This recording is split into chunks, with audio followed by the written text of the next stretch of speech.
জানা অজানার প্রথম পর্বে আজকে থাকতেছে মানুষের প্রতি অভিশাপ করা যাবে কিনা।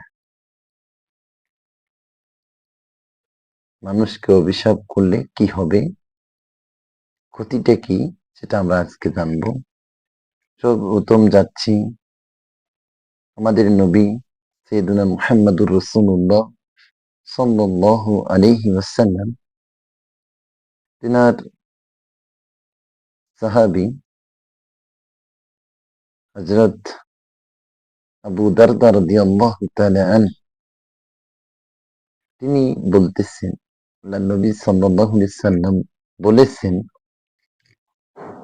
ইন্নাল লাগানিনা, তোমরা কাউকে কি করবা না, অভিশাপ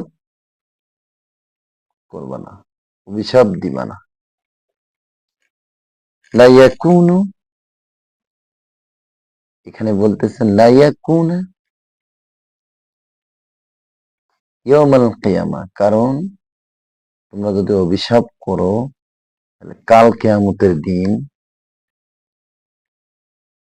শুহাদা, তোমরা শাফায়াত থেকে বঞ্চিত হবে, শাফায়াত করতে পারবে না। লা শুফাআ,